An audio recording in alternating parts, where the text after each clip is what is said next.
So this is a video on making your own grommets for use on drum badges. Specifically in this case, Ludwig grommet. This one is size for Ludwig, although you could make them smaller ones for Gretsch drums. And start out with brass tubing like this. You get this at hobby stores or hardware stores. It's thin wall brass tubing. This is 7/16 diameter. That is the correct size for use on a Ludwig, at least for a keystone badge. Of course, now the olive and blue badges used a nickel-plated grommet, so this wouldn't be correct for those. But a 60s or even a 50s drum, this will work. So to make the grommet, you need a flaring tool. Actually, you need a double flare drilling tube. It's a two-step process, usually used to make brake lines for cars, and also for some natural gas and LP and stuff like that, using copper pipe. Of course, we're using brass here, but so these are the main parts of a flaring set, and I'll show you how that works. So this part has several openings for different diameters. There's the one for 7/16. If you're buying one of these, make sure you have that size if you want to make Ludwig. So you put the brass tubing here on the side that has these angles on them. You got to get it just right, kind of level with the top of the flare, and then you clamp it in there, and you've got to make sure you get it really tight, because otherwise when you go to flare it, it'll just push the tube down through the tool here. So you get that in there good and tight. So once that's in there like that, and see, it just sticks up just slightly more than the surface here. Even if it was flush with the surface, you'd probably be okay. So then you use this to squash out the flare. You put that on there like that, and start tightening it in.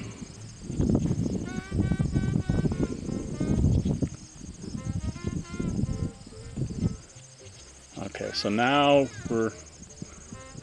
this cone shape is going into the tube, and it's finger tight. So now we squash it down until it flares out.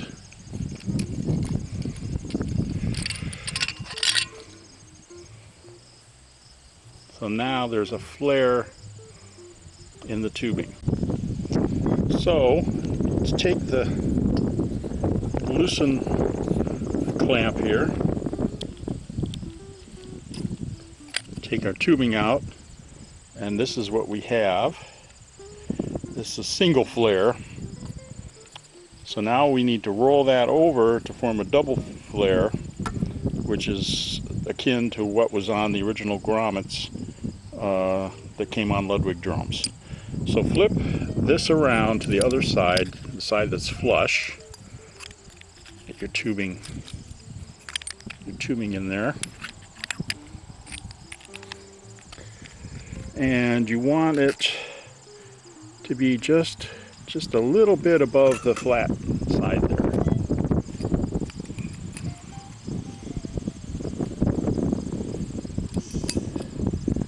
Tighten it back down good and tight, because again it'll just push it through the.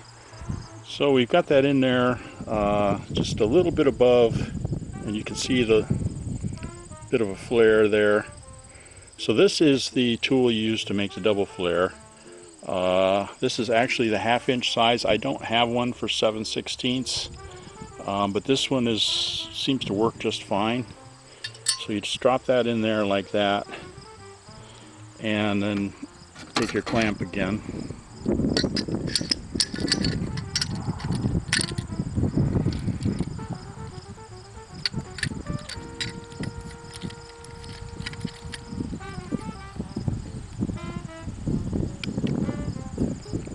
lined up, and then crank it down till it's flat with the surface there, and back it off. And if I did this right, we should have, there it is, a nice little curve, just like on the grommets that Ludwig used back in the 60s. Now open that up. There you go.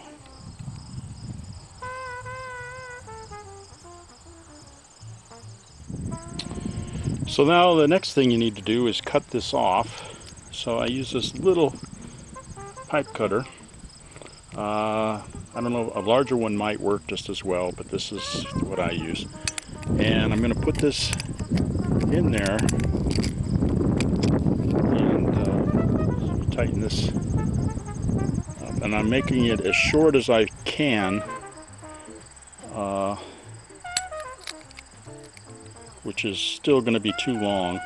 So that's as short as I can make it. I got this basically flush with the outside of this. So you just spin it around, tighten this a little bit, give it another spin, tighten, spin, tighten, spin, tighten, spin. Getting there.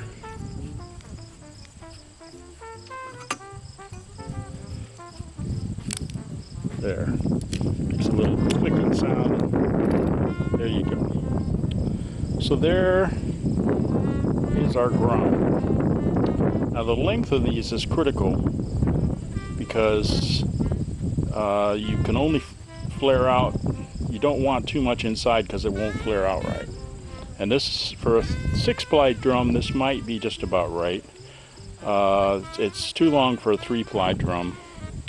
So that's what we'll address next. So here is the grommet I just made on a badge.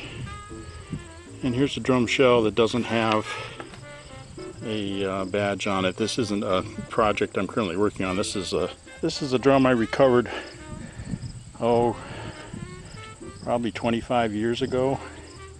Actually, yeah, about 25 years ago. This was the very first batch of 60s reissue oyster black that Precision had. It's not really, at the time it was as close as you could get, but now it's quite a ways off. Anyway, this drum was a recovering project I did years ago. Now it's just kind of sitting around. Since then I've gotten real oyster black drums, so this is just sort of sitting around waiting for the next time I need a 9x13 and some other finish. But anyway, it happens to not have a badge, so we'll use it. So with the badge in place, put that in there, and you can see it sticks in quite a ways, probably about almost a 1/4 inch. So what I'm going to do is take a fine point Sharpie and kind of mark it. You just want maybe 1/8 of an inch protruding into the drum. So you've got to cut off this excess here on the grommet. There's the grommet with a mark on it. And so we need to take this much off. I've tried a lot of different things over the years. I've used a hacksaw to try and saw that off. I've used a Dremel tool with a cutoff. But really the best way to get it off there is just to take it and file it off with a file. It takes a little longer, but you get the best results. So you just take it on the file and just keep doing that until brass is soft. It doesn't take that long.